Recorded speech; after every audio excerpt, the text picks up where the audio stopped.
Bienvenidos, bienvenidas y bienvenides. Ya está grabando, así que... Muy buenas tardes a todos y a todas. Muchas gracias por participar de esta propuesta. Del ciclo de conferencias de posgrado abierto. Es un gusto siempre recibirlos acá en nuestra casa.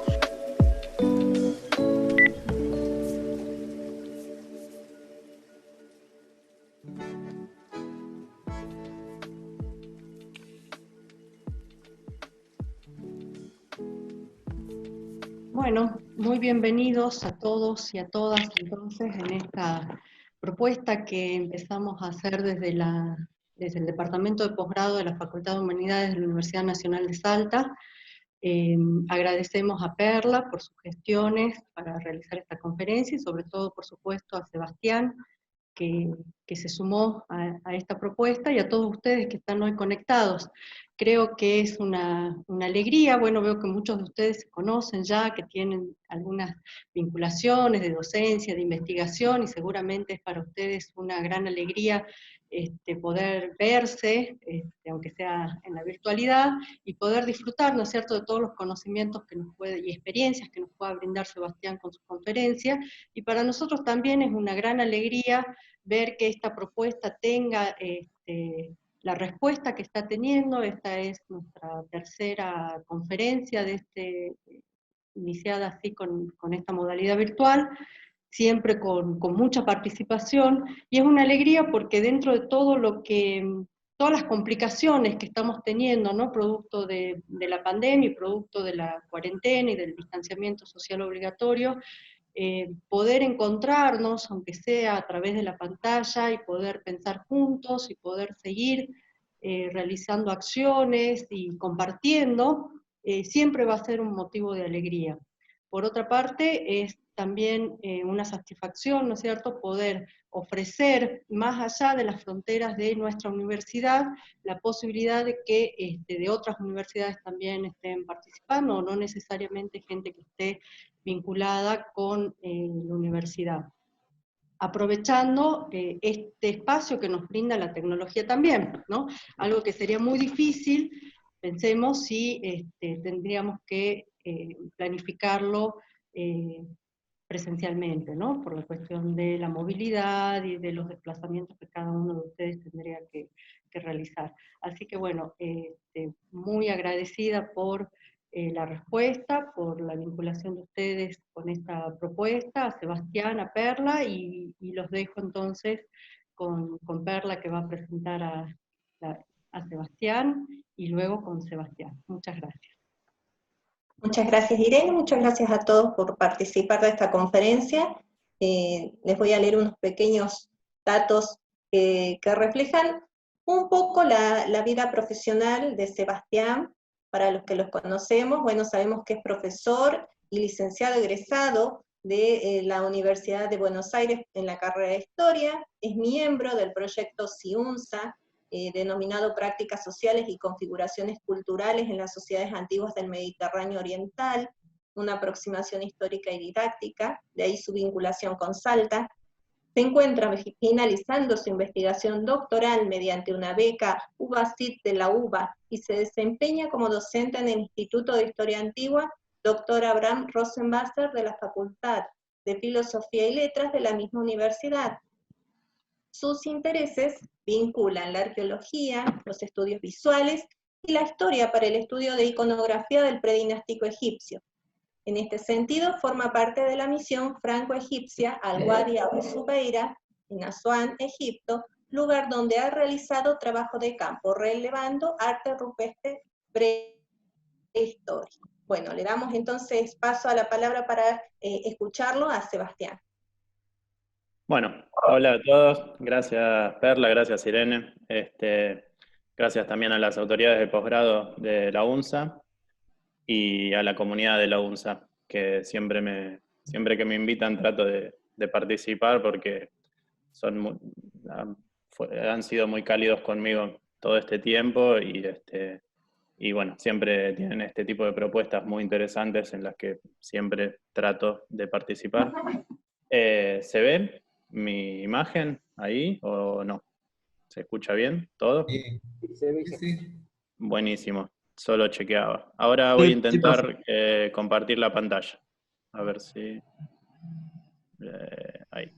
¿Está todo bien por ahora? ¿Se ve? Sí. Sí. Buenísimo. Sí, profe. Sí, lo profe, vemos. bien. Bien, entonces ahí tenemos en pantalla el título de la conferencia de hoy, la imagen en la historia temprana del Antiguo Egipto. Como vemos, ya desde el inicio hay 3 indicadores: historia temprana y antiguo Egipto, que nos indican que nos vamos a tener que remontar muchos años para ver lo que tengo para mostrar, que son imágenes de hace 6.000 años, del desierto y del Valle del Nilo. Entonces la propuesta, vamos a ir rápidamente pasando estas cosas. La propuesta de hoy es, en primer lugar, contextualizar en tiempo y lugar las imágenes que voy a estar mostrando, que es a qué llamo el Egipto temprano. A continuación vamos a ver una serie de herramientas, porque no se puede analizar la imagen sin un herramental teórico adecuado, para sacarle el jugo lo más que podamos y ver qué información nos da sobre el Antiguo Egipto. Luego vamos a pasar a ver algunos ejemplos, porque al ser un tema muy visual, tengo que mostrar de qué estoy hablando cuando hablo de imágenes tempranas. Y finalmente me voy a concentrar en el caso de estudio, que como decía Perla, yo tengo la suerte de formar parte de la expedición al Wadi Abu Zubeira. Estuve ahí en marzo y voy a mostrar algunas de las cosas que vimos ahí en el desierto en el sur de Egipto. Ahora, arrancando con la contextualización. ¿A qué me refiero con predinástico? Muchos ya tienen la cronología esta presente. Vemos que hay una serie de periodos llamados Nagada. No sé, hay una raya blanca, amarilla. Bueno. Nagada es un sitio en el sur de Egipto que le dio nombre a esta cultura. Fue excavado hace muchos años por Petrie, una de las primeras excavaciones a Egipto, y bueno, dio su nombre a esta periodización que básicamente abarca todo el cuarto milenio, desde el 4000, ahí tenemos a la izquierda los años donde comienzan aproximadamente, esto es muy aproximado, los periodos de los que voy a hablar. Nagada 1 es donde comienza a haber sociedades de jefaturas en el Alto Egipto. Recordemos que ahora, por una cuestión geográfica que vamos a ver a continuación, cuando me refiero a Alto Egipto estoy hablando del sur, a contrario de lo que uno podría pensar. En Nagada 2 ya surgen estas primeros, lo que Barry Kemp, en ese libro que también todos los que alguna vez estudiaron historia antigua conocen, que es Anatomía de una civilización, él llama protoestados. Básicamente se refiere a Nagada, a Abidos y a Hieracómpolis. Durante Nagada 3, ya a fines del cuarto milenio, empieza la expansión estatal que se termina de imponer a fines de la dinastía 2. Dinastías 1 y 2 son los que conocemos como el periodo tinita. Y a continuación viene el Reino Antiguo y toda la historia que ya conocemos de Egipto. ¿Dónde queda el Antiguo Egipto? En el noreste de África, como todos tenemos una idea, y quiero llamar la atención sobre este mapa que tiene acá colores.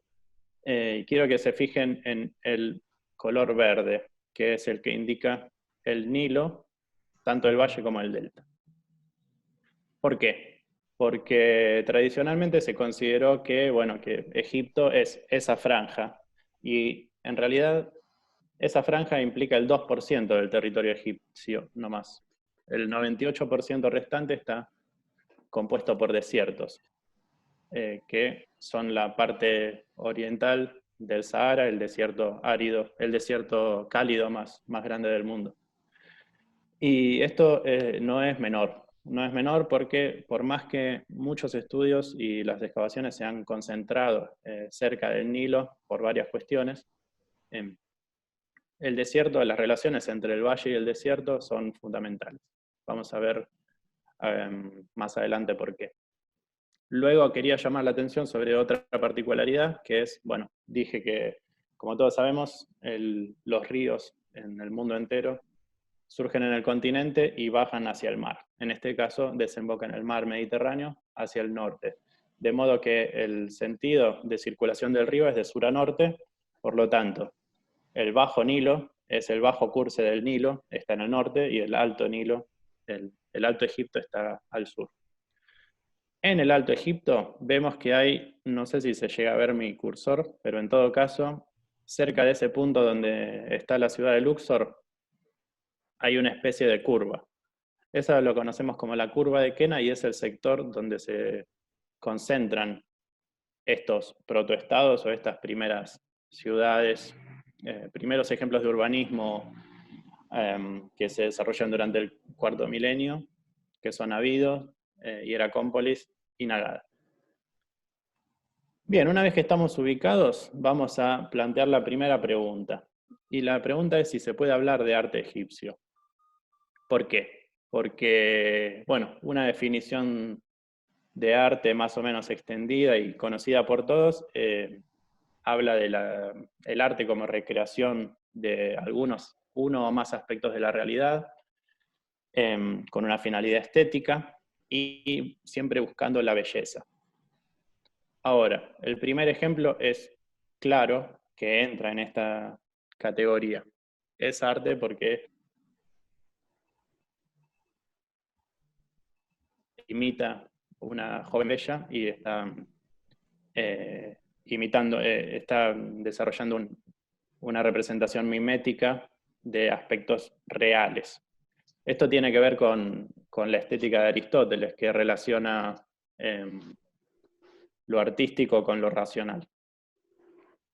Entonces, esta es una definición muy clásica. Mucha gente consideró que esto comienza en el siglo XV. Anteriormente no se buscaba la belleza, nadie iba a visitar una iglesia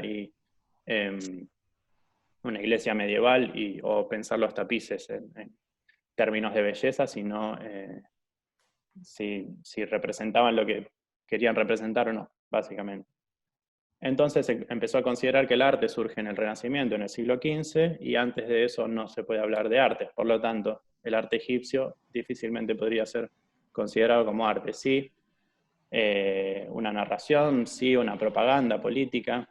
En este caso, la paleta de Narmer es un claro ejemplo de esta concepción. El rey tratando de matar a un enemigo es una demostración del poderío del rey y una herramienta propagandística muy poderosa. Ahora, ¿qué sucede con esta definición de arte originaria? Que en el siglo XX empiezan a aparecer pinturas o manifestaciones artísticas como la que vemos ahí en el medio. Es una obra de Rothko, que se llama Número 14, ni siquiera tiene nombre, para que uno no sepa qué es lo que está queriendo imitar, si quisiera imitar alguna cosa. De forma que ahí no está buscando la belleza, de alguna manera, y no está buscando imitar algún aspecto de la realidad. Por lo tanto, ¿sería arte? Según la definición que acabamos de ver, no. Después hay discusiones, hay autores que consideran que por ahí sí quiere imitar una playa de noche, está cayendo el sol, se oculta detrás del horizonte y el cielo se pone rojo, mientras tanto la arena está a la sombra, entonces es negra. Pero bueno, al estar abierto a discusión, difícilmente podría uno decir que está tratando de imitar un aspecto de la realidad, y si lo está haciendo mal, porque la gente puede ver distintas cosas ahí. De modo que hizo falta replantearse qué es el arte, y es una cosa que ya se venía haciendo anteriormente a Rothko, ya desde los años 20, incluso desde el siglo XIX, fines del XIX, se puede pensar con todo el surgimiento del impresionismo, que hay una necesidad de volver a pensar qué es arte y qué no es arte. Entonces, ahora nos vamos a trasladar a fines del siglo XX para hablar de las dos corrientes que se lograron imponer con respecto a pensar el arte, ¿no? Una es la que representa Arthur Danto, por ejemplo, que es una visión más bien institucional del arte. Entonces, Danto va a decir, arte es lo que la institución artística considera como tal y lo reconoce. Por lo tanto, si un coleccionista ve esta pieza de Rothko y quiere pagar millones de dólares para tenerla en su cuarto, es arte. Y si un museo se interesa por alguna pieza, por más que sea cosas de la vida cotidiana o lo que sea, es arte, porque la institución lo reconoce como tal. Entonces, lo que empezamos a darnos cuenta acá es que en esta visión institucional no hay algo en la pieza que la constituya en artística, sino que es la recepción de la misma lo que determina si es artística o no es artística. Esto no le gustaba a todo el mundo, y la otra visión, la otra teoría del arte que se disputaba el campo a fines del siglo XX, era la visión semántica, que, por ejemplo, a Howard Murphy va a discutir mucho, y va a hablar de la obra de arte como transmisora de significados. De ahí la idea de semántica. Como un medio de comunicación. Entonces, el nacimiento de Venus nos está tratando de transmitir ciertos significados, Rothko nos está tratando de mostrar otras cosas, no ya quizás algo de la realidad específico, un objeto, sino ideas de paz, ¿no? De lo que uno pudiera llegar a ver en esa obra. Y en este sentido, por ahí el arte egipcio también es arte, si nos intenta transmitir significados. Ahora, ¿qué sucede? Ahí vemos que empieza a haber otras cosas en juego cuando pensamos el arte, que es lo que da origen al giro icónico. ¿Qué es el giro icónico? Es una corriente que se empieza a institucionalizar a partir del trabajo de Alfred Schell. Alfred Schell, que durante la década de los 90 trabajó mucho cuestiones de arte y de antropología. Él trabajaba mucho con los trobriandeses, con culturas antropológicas, etnográficas, y publicó, mejor dicho, no llegó a publicar su obra máxima, que se llamó Arte y Agencia, porque falleció antes. Y esa obra se publicó en 1998 y constituyó un cambio fundamental en la historia del arte. De hecho, se puede hablar de antes y de después de esa obra en la historia del arte. ¿Por qué? ¿Cuál fue el giro, básicamente, que propuso Schell? Schell planteaba que no se puede quedarse en la discusión acerca de si el arte está en la cosa o está en el receptor, sino que no se puede abstraer el arte o el objeto artístico de las relaciones sociales que lo constituyen. Que este arte está entrecruzado por relaciones de todo tipo entre la pieza, el objeto de arte y el receptor, entre el artista y la pieza, entre el contexto y la pieza, y además esas relaciones van cambiando a lo largo del tiempo. La obra de arte se va constituyendo a medida que va pasando el tiempo y no es algo definido de entrada. Esto es muy revolucionario para lo que eran los estudios del arte que veníamos viendo recién, y entonces generó que se empiece a volver a pensar cosas que se consideraban como que ya estaban definidas, y no. Cosas como ¿qué es una imagen? Es una pregunta que se empezó a volver a ver en la literatura de los estetistas de fines del siglo XX, que bueno, ahí están algunos de sus representantes más importantes, divididos en dos categorías, en dos grupos. En el primer renglón están los del grupo anglosajón, y en segundo lugar están los representantes de la escuela alemana, que tienen diferencias que no vamos a tratar acá, pero vale la pena por ahí leerlos a ambos. Y acá llegamos a lo que decía de la crítica y del giro icónico, porque cuando hablamos de giro, nos remite claramente a otro giro que estuvo en boga y que en algunos sentidos sigue estando presente, que es el giro lingüístico. El giro lingüístico que a partir del fin de la década del 50, del siglo XX, nos empezaba a intentar demostrar que el mundo está constituido por discursos, que todo es una gran narración y que el arte entonces es narración.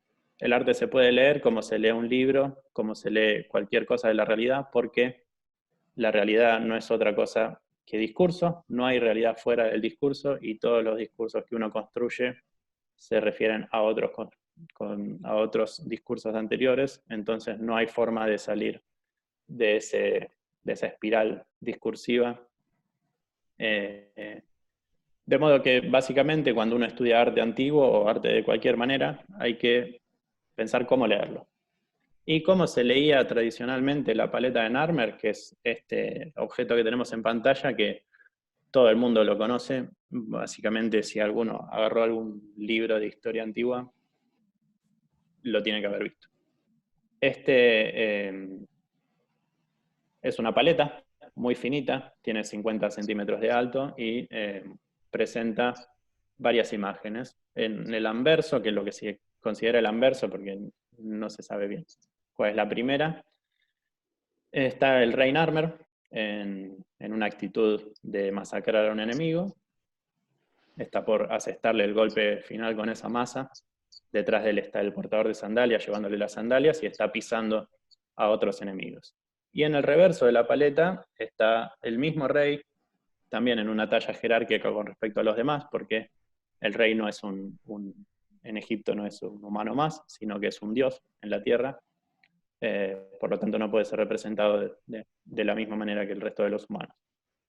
Ahí está presidiendo una comitiva en la cual esta procesión con estandartes y con personajes de la corte están observando a una serie de enemigos decapitados con la cabeza entre las piernas, que suponemos que si uno lo intenta leer de forma narrativa, como se ha hecho, y en la mayoría de los libros aparece así, en un primer momento Narmer hizo la guerra. De hecho, en la primera imagen se lo ve con la corona blanca del Alto Egipto y en la segunda con la corona roja del Bajo Egipto.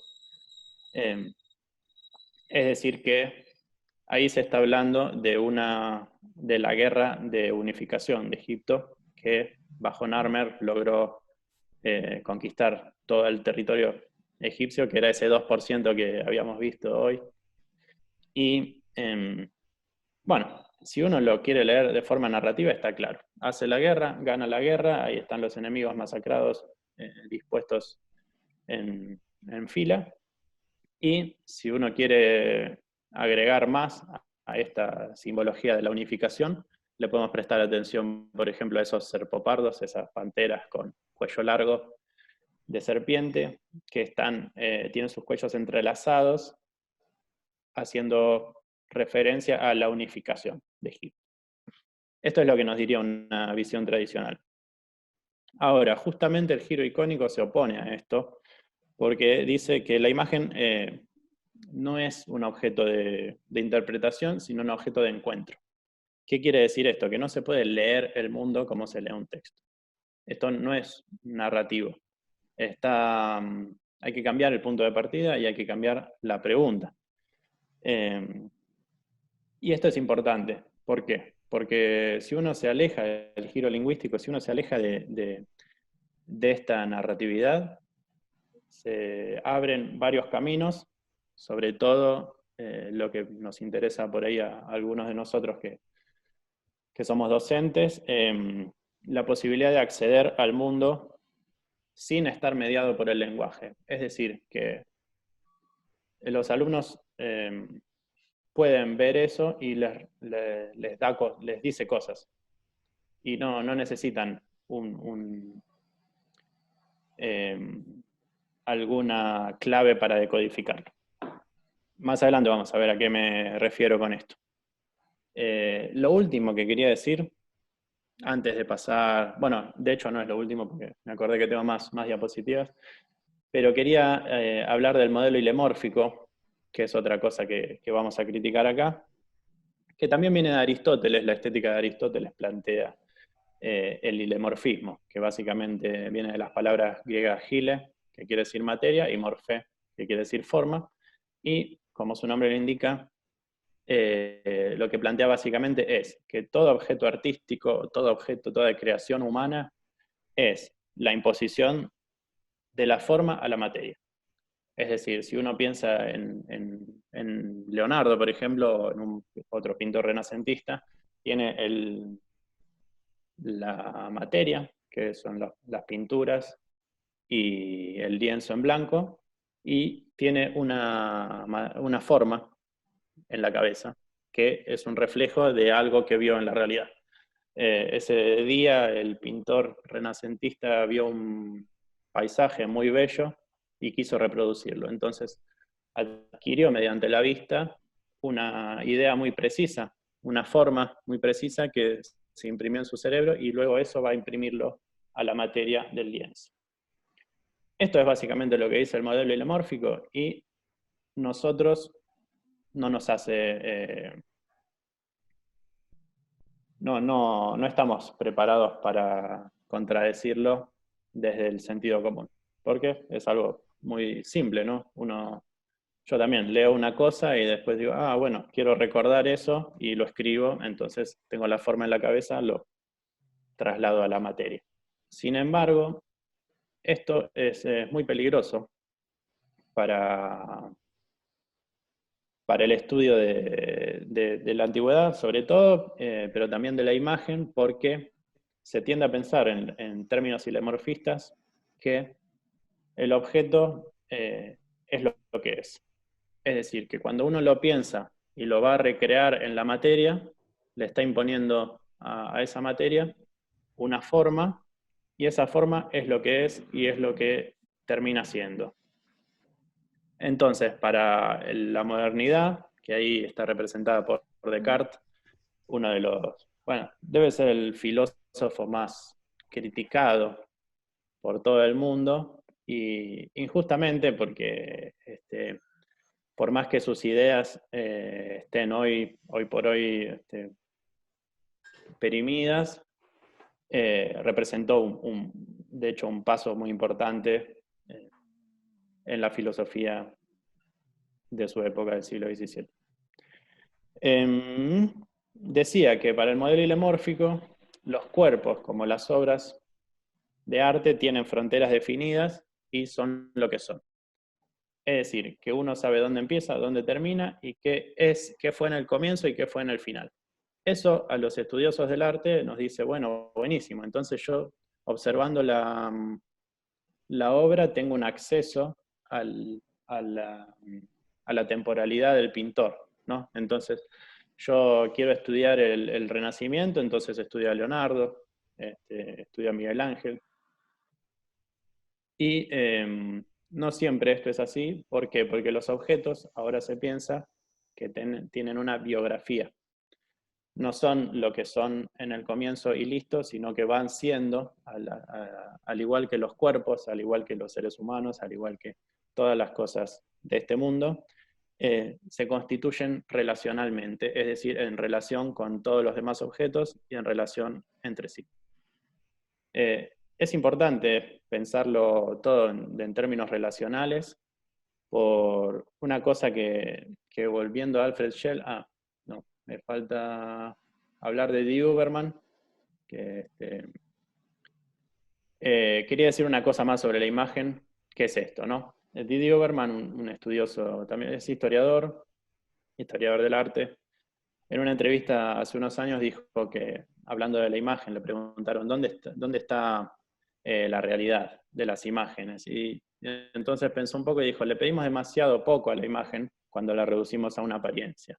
Esto es cuando hablamos en términos miméticos de, reconocer en la imagen lo que está.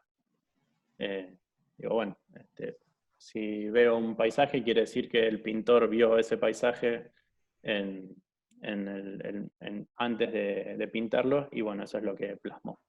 Pero también dice, le pedimos demasiado a la imagen cuando buscamos en ella la realidad misma. Y esto tiene que ver con esta visión romántica de que el arte es una puerta a la trascendental, ¿no? Entonces, nosotros encontramos verdades reveladas en el arte. Y esto tampoco es lo ideal. Nosotros tenemos que intentar partir de un punto intermedio, y por eso traigo a colación esta obra de Fra Angelico, también del siglo XV, hecha alrededor de 1440, y está dividida en dos partes. Y ahí tengo dos imágenes, la de la Madonna con el niño y la de estos 4 paneles, que a primera vista parecería que no tienen relación entre sí. Pero donde están instalados, que es en el convento de San Marco, en Florencia, están en ese mismo orden, es decir, está la pintura arriba y estos paneles debajo. Y lo que se da cuenta Didier Huberman es que todos los estudiosos se concentran en la pintura y te explican, bueno, quién es quién, estos personajes quiénes son, qué hacían, por qué están pintados de tal manera, por qué la túnica es roja y no de otro color, las relaciones entre ellos, las actitudes que tienen, se concentran también en cuestiones estéticas, no sé, los capiteles esos del fondo proyectan una sombra que está muy bien lograda, pero muy pocos, o prácticamente ninguno, habla de los paneles inferiores, y cuando lo hacen en términos de, bueno, es decoración.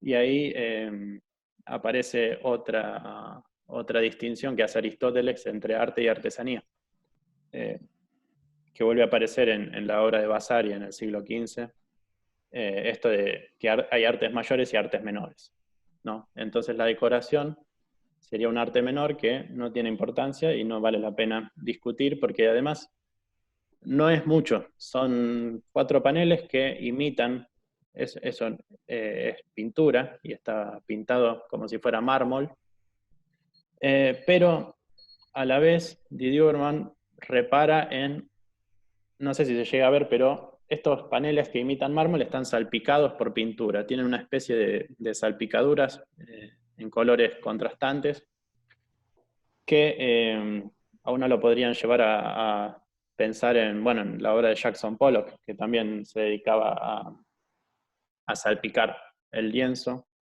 y así construía sus cuadros. Y dice, bueno, entonces, ¿qué es esto? ¿Es arte moderno hecho de hace 500 años?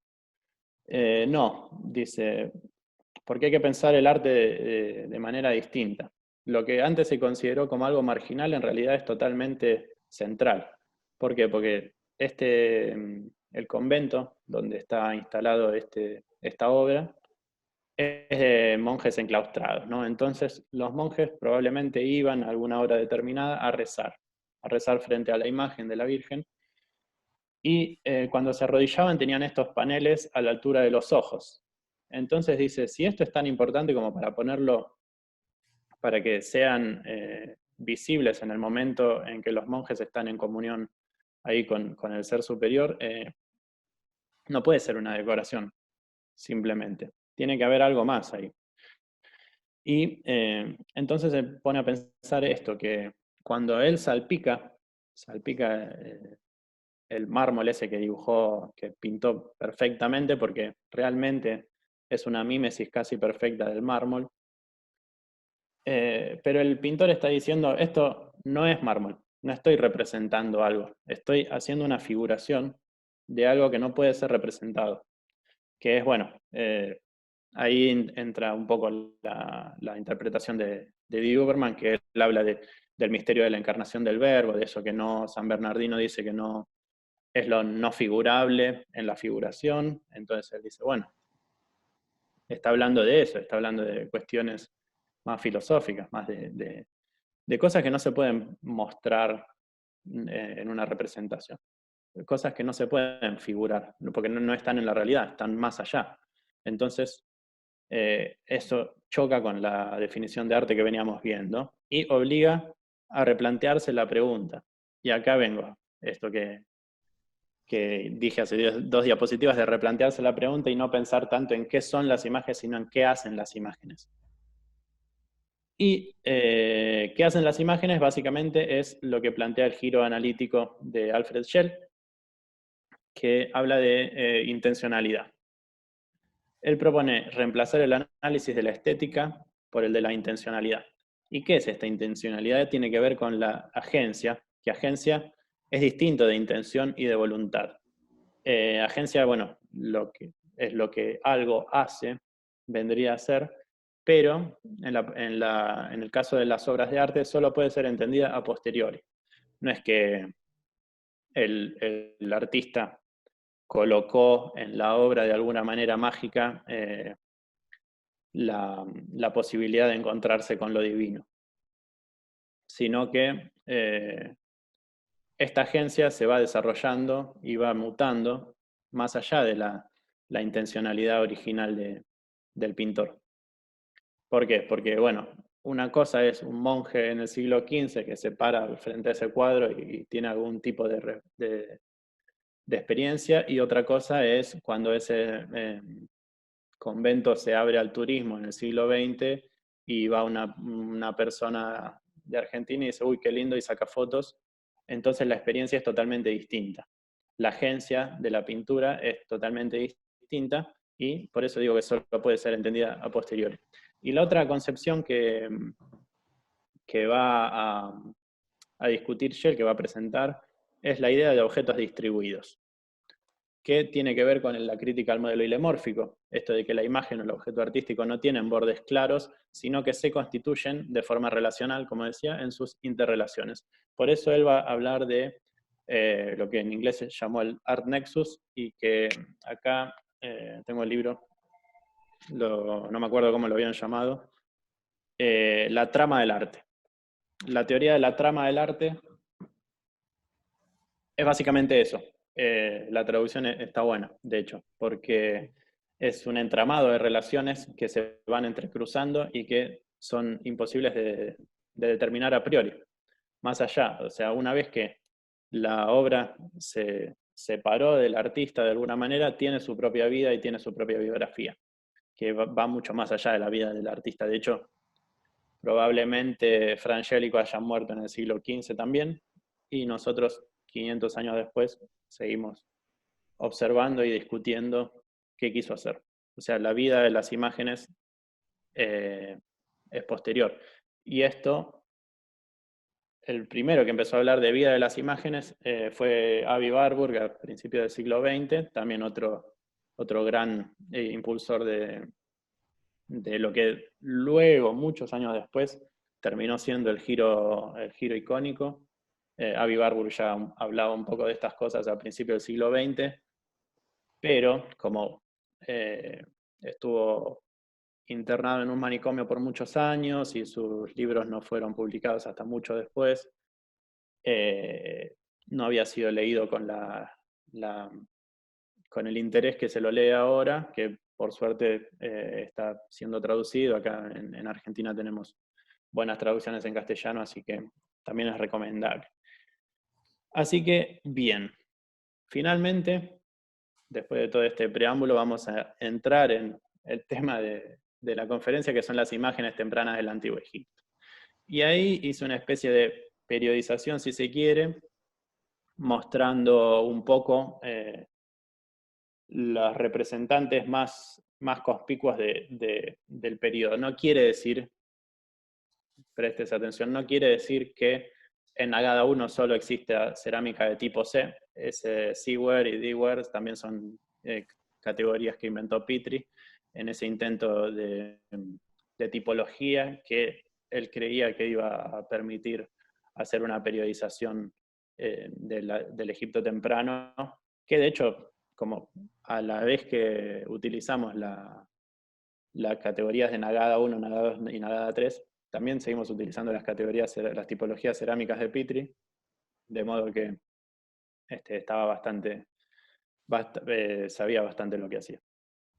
Bien, decía que no solo hay cerámica C y arte rupestre en Nagada 1, y no solo hay paletas y mangos de cuchillo en Nagada 2D a 3A, pero los representantes más, digamos, interesantes o los que, sí, representativos de lo periodo serían estos, ¿no? Cerámica, arte rupestre, paletas, mangos de cuchillo, y lo que llamamos etiquetas de marfil, que son estos cuadraditos que a veces vienen con agujeros que se supone que se colgaban o se ponían alrededor de las bocas de los jarros cuando se transportaban de una ciudad a otra, o cuando se importaban o exportaban.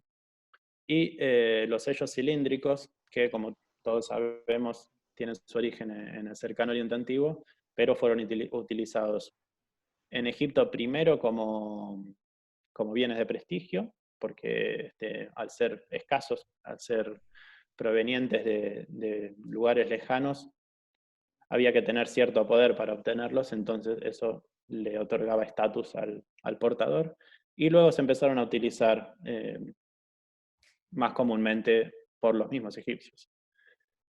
Y ahora vamos a ver algunas de estas imágenes. Ahí tenemos, bueno, referencias a la bibliografía, si quieren ir a consultarla.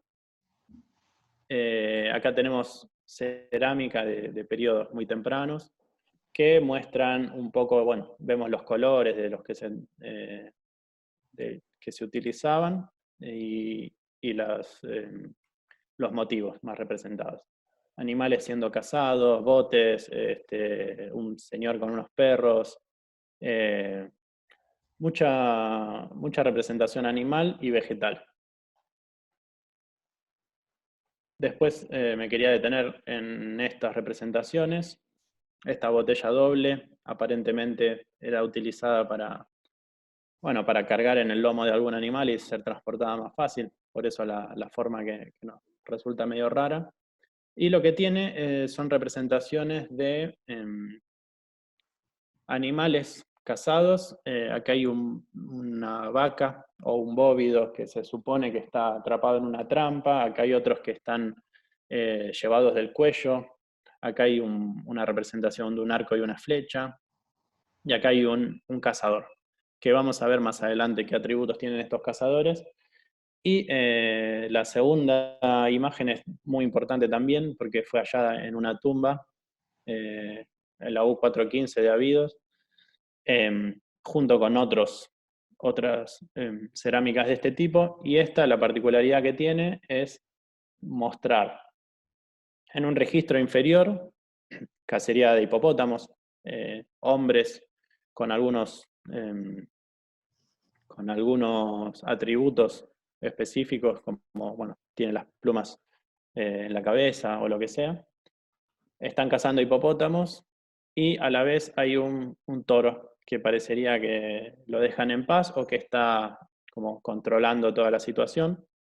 Recuerden que en la paleta de Narmer está el faraón con forma de toro, así que probablemente quizás fuera un símbolo de poder ese animal. Y esto está relacionado con el registro superior, que muestra una procesión también de aparentemente enemigos que fueron cazados, capturados y que están atados por el cuello entre sí, por una soga. Bueno, mucho más que eso no se puede decir, o mejor dicho sí, pero no tenemos tiempo. Y ahora vamos a ver ejemplos de arte rupestre. El arte rupestre es muy interesante y todos estos ejemplos vienen del desierto. Así que, como vemos, no solo en el Nilo se producían objetos artísticos o imágenes, y además había mucha producción en el desierto, por más que no se le dé la publicidad que requiere. Por ejemplo, del desierto tebano viene esta representación de un cazador que tiene ahí o bien tatuado en el pecho o en sus prendas de vestir, unos hipopótamos también cazados. Uno se da cuenta porque tienen estas líneas de arpones o de lazos saliendo de los hocicos. Y hablando de atributo de cazador, tienen esta especie de casco con plumas, se supone, plumas de avestruz probablemente. Y lo interesante es que, vamos a ver más adelante por qué, pero quería señalar que el hipopótamo y el avestruz son animales de biomas distintos. El hipopótamo pertenece al Nilo y el avestruz se encuentra en el desierto, y el cazador aparentemente controlaba, por lo menos eso es lo que muestra en su representación, controlaba a los dos animales y por ende a los dos biomas. Al igual que, bueno, Narmer controlaba aparentemente el sur y el norte, etc. Bueno, vemos más representaciones de cazadores, ahí con atributos de poder, con el perro. El perro es el acompañante del cazador siempre. Vamos a ver perros más adelante también. El gran arco y la cola postiza, que también utilizaba Narmer en la paleta. Más representaciones de cacería, en este caso ya no está el cazador, pero sí el perro, que metonímicamente lo reemplaza, de forma que nosotros podemos pensar que ese perro representa a una persona que está cazando al ibex. Y después hay otras representaciones también, con bóvidos, cabras montesas, avestruces, animales difíciles de determinar. Y hablando de avestruces, acá tenemos un petroglifo conocido desde hace muchos años, porque esto fue descubierto por la expedición de Robert Mond de los años 30. Acá vemos un cazador con ayuda del perro cazando un avestruz. Y acá tiene todos los atributos que acabamos de ver: la cola de postiza, aparentemente un estuche fálico, una pluma en la cabeza y las armas, que también hablan de poderío y de cacería y de capacidad para controlar a las fuerzas de lo natural o de lo incontrolable de otra manera. A continuación tenemos una representación de Nagel Hamdullah, que está justo en el centro de la curva de Kenas. Ustedes, si recuerdan que la curva hace como una curva. Si uno intenta ir directo sin seguir toda la curva del Nilo, intenta ir directo de norte a sur, va a pasar por Nagel Hamdullah en el centro de ahí, y aparentemente el personaje mostraba su poderío. Llamo la atención sobre la similitud entre esta escena y la de la procesión de estandartes de la paleta de Narmer, y probablemente tenga la misma edad que la paleta de Narmer, a fines del siglo IV, milenio IV, probablemente Nagada III. Y este personaje también tiene como una especie de corona, tiene este cetro, tiene un personaje atrás que le viene abanicando, y tiene al perro, que lo identifica de alguna manera como cazador. Estos perros muy particulares, que en todas las representaciones son iguales, tienen la cola enrulada para arriba y las orejas puntiagudas, que no son otra cosa que los basenjis actuales, los perros cazadores del África, que mucha gente rica los tiene de mascota, y también los tenían de mascota o de ayudante de caza los primeros soberanos egipcios. Hola. Los primeros personajes de poder. Vamos a ir rápidamente a otros tipos de evidencia para que vean que el arte rupestre y la cerámica no son los únicos, sino que hay muchos. Para que se den una idea, yo estoy desarrollando para mi investigación doctoral un catálogo de las representaciones de cacería de este periodo predinástico, y tengo más de 300, contando todos tipos de representaciones: cerámica, estatuillas, marcas de ceramista en cerámica, cerámica decorada, etc. Eso solo en Nagada 1 y 2, y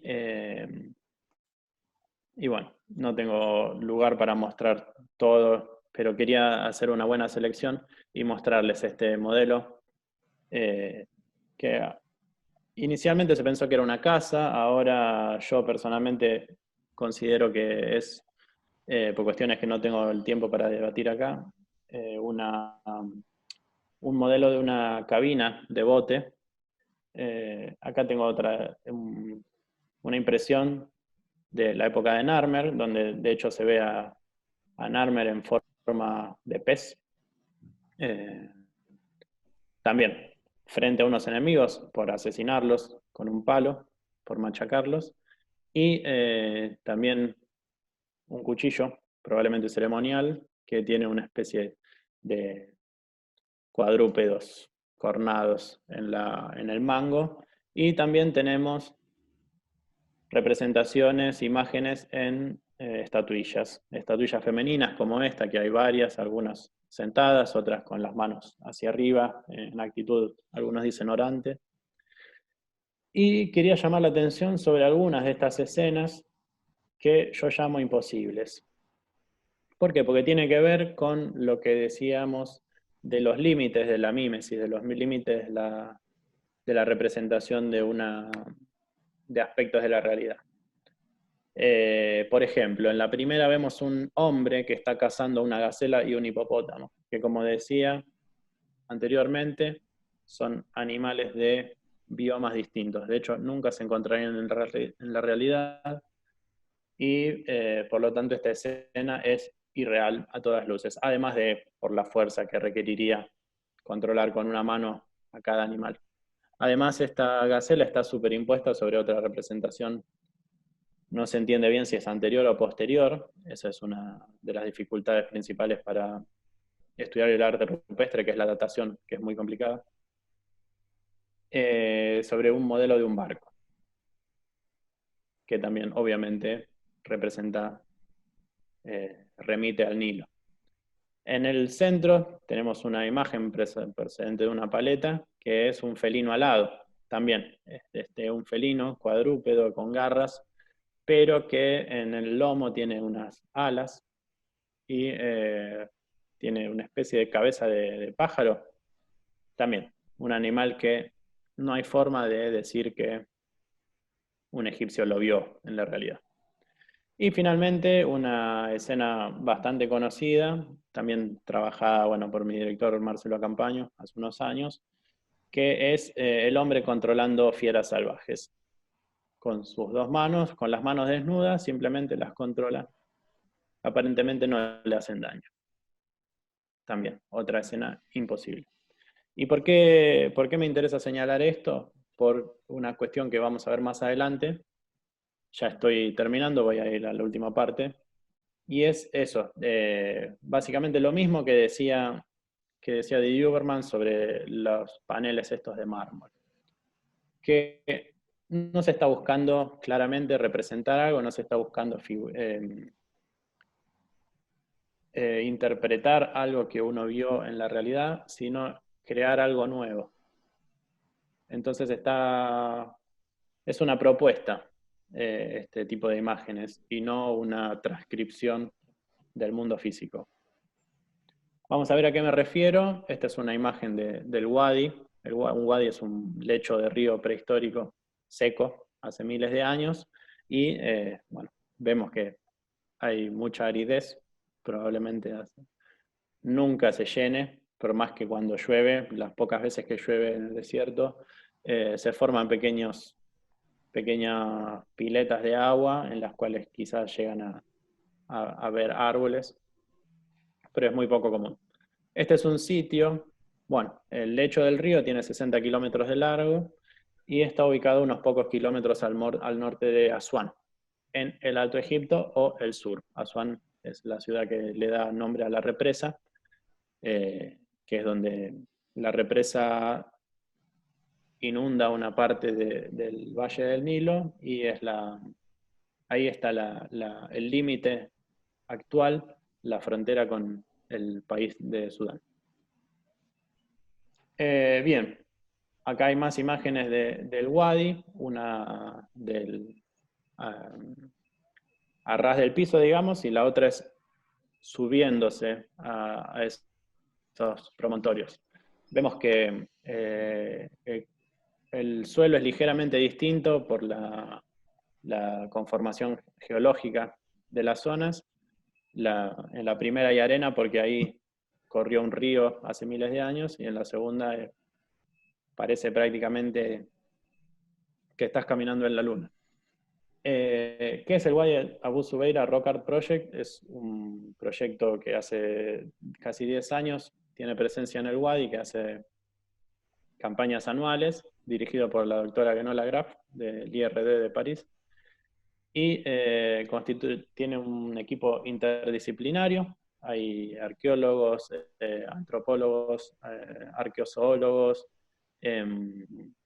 diseñadores, etnólogos y geólogos. Y bueno, yo, que era un historiador. Hasta la actualidad tiene más de 600 estaciones relevadas. En cada una de estas estaciones puede haber una o más imágenes de arte rupestre. Así que imagínense, multiplicado eso por la cantidad de wadis que hay y de sitios que hay en todo Egipto, vemos que hay una cantidad enorme de imágenes en el desierto que, bueno, muchas veces son dejadas de lado porque no están en el valle.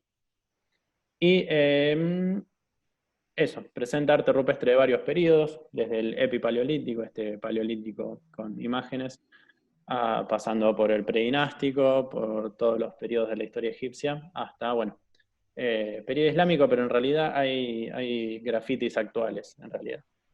El periodo islámico decimos porque hay representaciones de camellos que lógicamente no existían en el antiguo Egipto.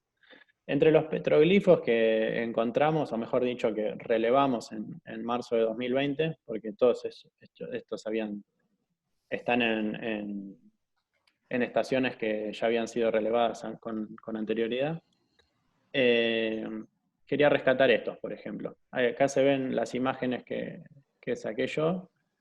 Se observa la pátina de la roca, que es diferencial. En algunos lugares está más gastado y en otras menos, y muestra, por ejemplo, este personaje con los atributos que ya habíamos visto en otras imágenes, el cayado, el tocado de plumas, probablemente un estuche fálico, animales también, la fauna que les interesaba representar. Fíjense, por ejemplo, que en la realidad estos animales nunca tienen los cuernos tan pronunciados. Estos son exageraciones que tienden a enfatizar ciertos atributos y a la vez que dejan otros de lado. Y el último representante que vamos a estudiar más a continuación es este gran cazador que tiene un halconcito detrás. De hecho, hasta donde sé, no conozco otras representaciones de este tipo de aves en el predinástico. Y bueno, está con su perro y hay otros animales que vamos a ver a continuación, porque me interesa meterme un poco en el análisis de esta escena con las herramientas que habíamos visto antes. Porque más allá de la crítica que hice al modelo ilemórfico, a la narratividad, a la concepción esta narrativa y mimética de las imágenes, me gustaría hacer una propuesta metodológica que puede servir en el aula también, y que tiene que ver con la capacidad esta de la imagen de ser un acceso inmediato a esta realidad que está en la piedra en este caso. Un acceso inmediato, digo, no mediado por el discurso, de forma que a uno se le puede presentar esto en el aula y uno ya puede producir conocimiento a partir de esto sin ningún estudio previo. No quiere decir que sea el conocimiento definitivo, sino que uno empieza a plantearse preguntas a partir de esto que pueden ser, bueno, ¿qué animales hay? Y ahí vemos que hay distintos tipos de animales. Están los perros, que como vimos están representados por las orejas puntiagudas y la cola para arriba. Hay bóvidos con cuernos. Hay una especie de burro es un cuadrúpedo que tiene orejas pronunciadas y la cola para abajo, y tiene el cuerpo largo. Y está el ave también. Bueno, ¿qué relación tienen con el personaje? Obviamente, ahí surge la idea de que el centro de interés visual de la imagen está en el personaje y no en otro lado, y los animales están dispuestos como en una media luna alrededor de él. Entonces vemos que hay una idea de control ahí que se empieza a ver. ¿Qué elementos se enfatizan? También se puede preguntar, porque vemos que las representaciones son bastante esquemáticas. Las patas, por ejemplo, no tienen detalles, no se ven las garras, por ejemplo, o los pies, o en algunos no se ven las orejas. En el hombre no se ve nada más que los elementos que se quieren enfatizar, que son el cayado y la pluma, y bueno, por ahí la vestimenta, que no desconocemos de qué se trata. ¿Qué elementos no se enfatizan? Son los que acabo de nombrar. Después la disposición de los cuerpos, es válido estudiarla. Todas estas lo planteo como preguntas que se le pueden hacer a los alumnos en una clase, en una situación de clase en la que se los puede hacer, por ejemplo, trabajar en grupo. A diferencia de mostrarles un texto jeroglífico que necesitan años para lograr descifrar y entender de qué se trata, o incluso la transcripción y la traducción, también no es accesible de entrada. En cambio, la imagen tiene esta particularidad de que sí lo es. Por lo tanto, me parece que es interesante para trabajar. Y finalmente, la idea general que da la escena, ¿no? Hablé de control anteriormente. De hecho, el hombre le está dando la espalda a los animales, es decir, que no tiene miedo de que lo vayan a atacar. Están todos mirando para el mismo lado, todos como si fuera de una forma ordenada. De modo que esta es una escena que a mí, por ejemplo, y conociendo un poco de la historia del predinástico, me remite a esta idea del control de las fuerzas caóticas de los animales, representadas por los animales y por el contexto. Entonces, yo entiendo que esta es la idea que quiere transmitir la persona que lo hizo, y que además, si uno se plantea la siguiente pregunta, que es, además de qué hay en la escena y eso, ¿qué hacen las imágenes? Podemos pensar en algún objetivo, alguna intencionalidad, como diría Shell, de trasladar ese control de la piedra al contexto que lo rodea, ¿no? Por algo está hecho en ese lugar, en ese preciso medio, y no sé, en una vasija que se puede transportar. Está fija en cierto lugar del wadi, que quizás estaba cerca de lugares donde haya agua cada tanto, cuando llueve, y que por lo tanto se trata de una imagen que tiene como un objetivo de ejercer algún efecto en el contexto. Pero bueno, se puede discutir mucho más sobre la imagen. Yo quería terminar acá y dar una idea de algunos recursos bibliográficos que se pueden leer en castellano. No hay muchos, de hecho, y menos aún con respecto a Egipto o al periodo que estoy trabajando yo. Pero bueno, ahí tienen algunos, y ahora nos podemos quedar a discutir un poco, a charlar, y si alguien quiere algún otro tipo de referencias, estaría a gusto de darlas. Bueno, gracias a todos, y dejo de hablar por un rato a ver si tienen consultas o inquietudes. Bien. Vamos a stop share.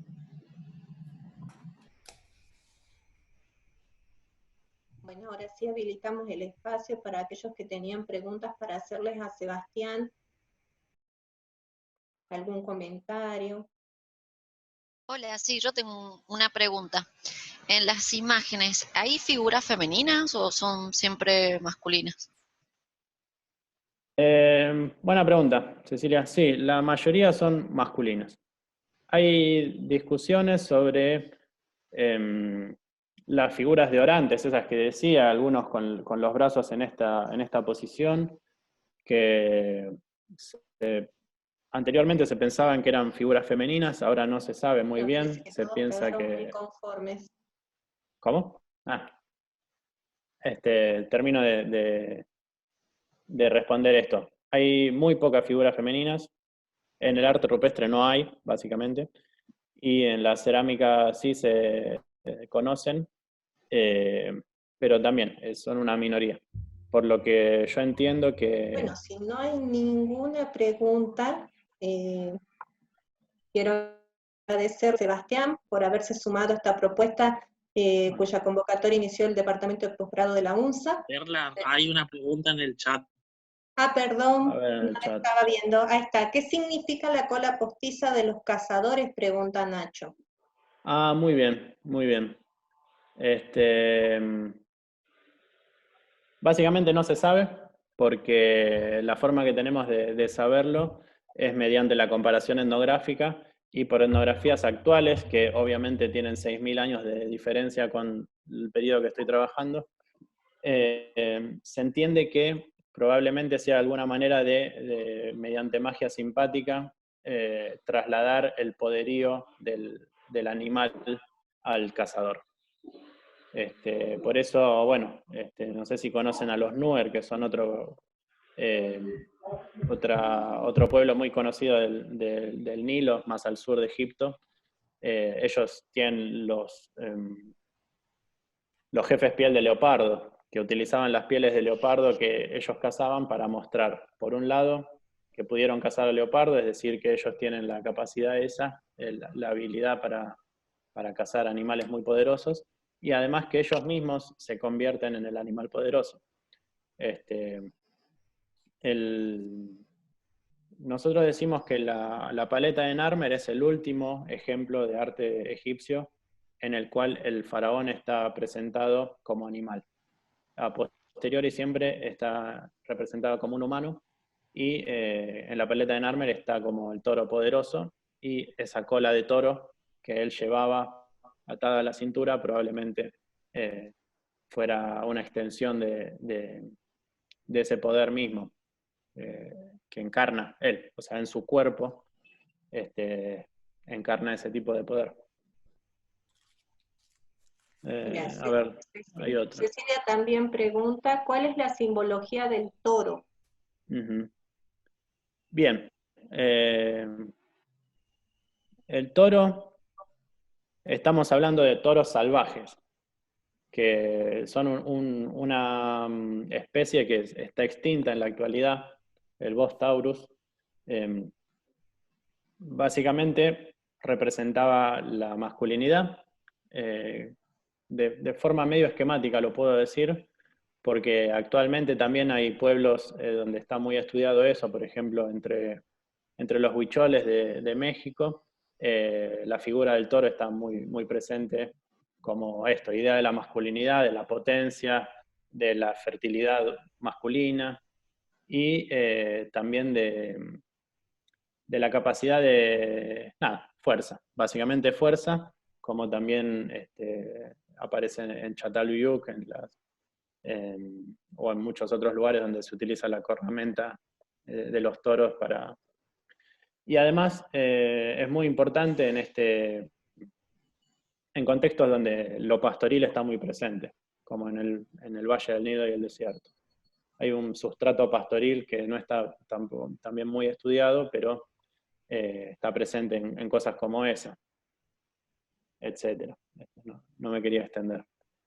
¿Qué más? Daniel pregunta, la imagen en Egipto, ¿podemos decir que no necesariamente está vinculada a lo ritual religioso, a la decoración funeraria?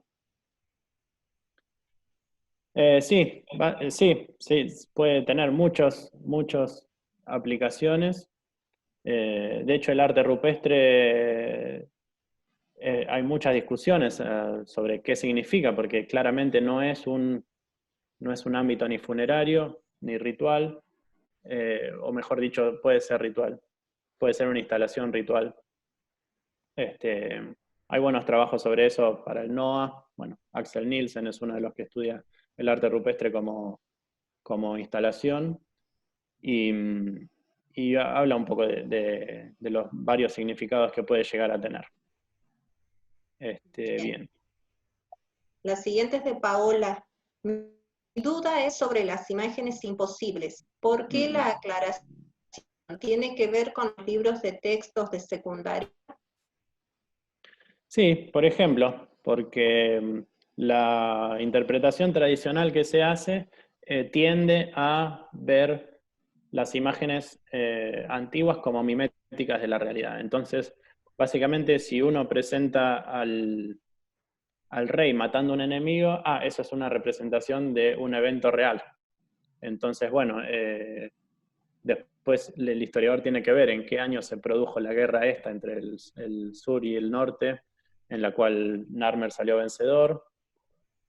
Y por eso me parece importante señalar las inconsistencias de algunas de estas imágenes, como esa que veíamos del hipopótamo y del avestruz, o del hipopótamo y la gacela, porque estas son imágenes que no se dan en la realidad, entonces hay que pensar en algo más que una representación de la realidad. Es como que están tratando de transmitir otra cosa y hay que preguntarse por qué.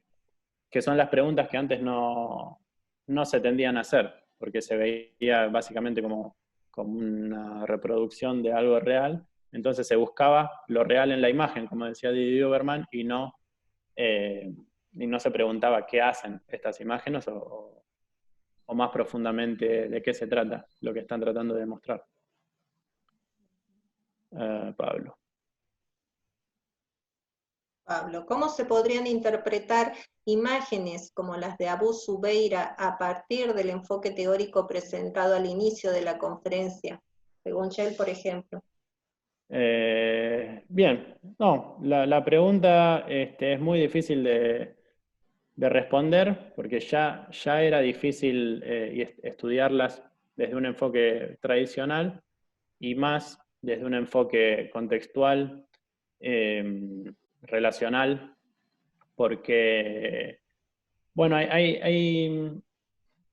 me estoy acordando de que uno de los descubrimientos que hicimos en esta campaña de marzo fue que hubo una entrada del Wadi que nos perdimos y entramos en un lugar que habría sido como un riacho que salía, el Wadi como que corre de oeste a este, ¿no? Y por ahí había un río que salía corriendo perpendicular de sur a norte, y nos metimos ahí equivocando en el camino porque pensamos que era un lugar donde había unas pinturas rupestres que habían encontrado en años anteriores, y nos encontramos que en este wadi no había nada. Paralelamente, nos encontramos que este wadi terminaba en una especie de olla, donde probablemente se juntara agua en la antigüedad, en algún momento, o cuando llovía o cuando las napas surgían. Entonces, la pregunta es por qué ahí no hay imágenes, y por qué hay imágenes en otros lados, y por qué no en ese lugar donde se cazaba, porque ahí es donde iban a tomar agua los animales, entonces ahí era el lugar apropiado para cazar a estos animales. Entonces ahí ocurre una paradoja, que no hay escenas de cacería justo donde se cazaba. Y paralelamente hay escenas de cacería donde no se caza, incluso en la cerámica del Valle del Nilo, en estos contextos de sociedades agrícolas no cazadoras, donde el 1% de la proteína de los animales, de lo que consumen los humanos, proviene de animales salvajes, hay muchas imágenes de cacería. Entonces ahí es donde adquiere importancia el enfoque contextual, ¿no? El enfoque de pensarlo como una trama de relaciones. ¿Qué relación tenía eso con el prototipo, con lo que Shell llama el prototipo, que es lo real? ¿Qué relación tiene con el espectador? O sea, ¿qué produce? ¿Y qué produce en el contexto donde está instalado, ¿no? Entonces, por ahí no hacía falta representar la cacería donde sí pasaba la caza, sino quizás donde no había animales. Ahí hay que llamar a los animales de alguna manera. Ese es un ejemplo, una forma. Hay varias. A ver, ¿qué más? Ariel. Ariel, ¿qué tanto en el vaso de Abidos como en la paleta de Narmer vemos elementos de la figura principal que se repiten? ¿A qué lo atribuís? Pensando en lo estatal y lo parental, pero también en lo artístico. ¿Es posible pensar en un mismo mensaje con siglos de diferencia?